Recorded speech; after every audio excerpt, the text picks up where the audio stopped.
அண்ணே அண்ணே இந்த ரெட் கார்டுனா என்னன்னே அப்படின்னு செந்தில் பாணியில கேக்குறவங்களுக்கு தேங்காய் மண்டையா சொல்றேன் கேட்டுக்கடா அப்படின்னு கவுண்டமணி பாஷையில சொல்லணும்னா பாரதுக்கும் கம்ருதிக்கும் கொடுத்திருக்க ரெட் கார்டுனுடைய எஃபெக்ட்ஸ் இப்படித்தான் இருக்க போகுது. பிக் பாஸ் கண்டஸ்டன்ஸ் பொறுத்த வரைக்கும் மொத்தமா கொடுக்கிற பேமெண்ட் வேற, வீக்லி கொடுக்கிற பேமெண்ட் வேற. வீக்லி அவங்க எத்தனை நாள் இருந்தாங்களோ அத்தனை நாளைக்கான பேமெண்ட் ஆல்ரெடி அவங்க வாங்கியிருப்பாங்க. ரெட் கார்டு கொடுத்த அந்த வீக் மட்டும் பேமெண்ட் வருமா இல்லையா அப்படிங்கிறது மட்டும் தான் தெரியல. பிக் பாஸை வச்சு நடத்துற எக்ஸிட் இன்டர்வியூல எதுலயுமே பாருவும் கம்ருதினையும் சேர்க்க மாட்டாங்க. விஜய் டிவி நடத்துற எந்த ஈவென்ட்ஸ்லயுமே அவங்க இப்போதைக்கு கட் ஆஃப் தான். இதே மாதிரி தான் இதுக்கு முந்தைய சீசன்ல பிரதீப்புக்கு ரெட் கார்டு கொடுத்தாங்க. அப்புறம் விஜய் டிவில வந்த எந்த ஆக்டிவிட்டிஸ்லயுமே அவரை கிட்டவே சேர்க்கல. பிரதீப்ப கிட்ட சேர்க்காம இருந்ததுக்கு இன்னொரு காரணமா இருந்தது. ஏன்னா அவர் கமலை பத்தியும் விஜய் டிவியை பத்தியும் கொஞ்சம் மோசமா பேசியிருக்காரு. அதுவே சீசன் 2ல வந்த மகத்தோட கதை கொஞ்சம் டிஃபரெண்ட். அவருக்கும் ரெட் கார்டு தான் கொடுத்தாங்க. ஆனா ஒரு வருஷம் கழிச்சு வந்த பிபி ஜோடி ஷோல அவரை சேர்த்துக்கிட்டாங்க. இதுல ஒன்னும் ஹார்ட் அண்ட் ஃபாஸ்ட் ரூல்லாம் கிடையாது. விஜய் டிவி அதிகாரிகளும்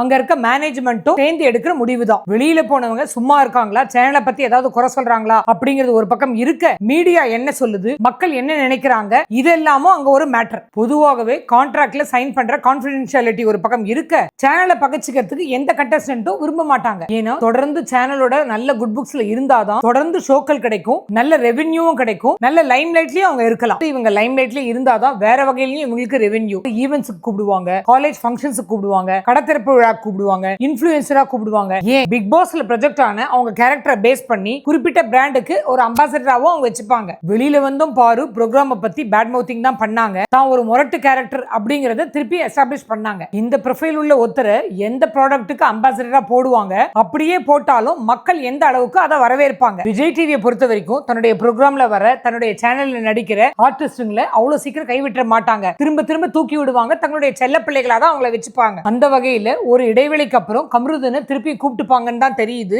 மக்கள் கிட்ட அவர் மேல இருக்கிற பர்செப்ஷன் மாற வரைக்கும் வெயிட் பண்ணுவாங்கன்னு தெரியுது. பூர்ணிமா ரவி உங்களுக்கு எல்லாம் நல்ல ஞாபகம் இருக்கும். பிக் பாஸ் 6ல வந்தாங்க. அவங்கள பேரை கடத்திட்டு தான் வெளியில போனாங்க. ஆனா ரொம்ப கவனமா பிளான் பண்ணி லோ ப்ரொஃபைல மெயின்டைன் பண்ணாங்க. கொஞ்ச காலம் கழிச்சு ஹாட் ஸ்டாரே அவங்கள திருப்பி கூப்பிட்டு ஒரு வெப் சீரிஸ்ல அவங்களுக்கு சான்ஸ் கொடுத்தாங்க. அதே பூர்ணிமா ரவி எல்லோ அப்படிங்கிற படத்துல நடிச்சாங்க. அந்த படத்தினுடைய ப்ரமோஷனுக்கு பிக் பாஸ் ஹவுஸுக்கே கூப்பிட்டு அந்த ப்ரமோஷன் நடந்தது. மொத்தத்துல நல்ல வித்தை தெரிஞ்சவங்க உலகத்துல எத்தனையோ பேர் இருக்காங்க. அவங்க எல்லாருமே ஒரு நல்ல களம் கிடைக்கணும்னு தான் ரொம்ப கஷ்டப்படுறாங்க. 10 நிமிஷம் எல்லாரையும் தன்னை பார்க்க வச்சுட்டா போதும், ஒட்டு மொத்தமா தன்னுடைய வாழ்க்கையை வேற லெவலுக்கு கொண்டு போயிடலாம் அப்படின்னு நம்புறவங்க எத்தனையோ பேர் இருக்காங்க. புதையிலே கிடைச்ச மாதிரி தான் பாருக்கும் கம்ருதினுக்கும்.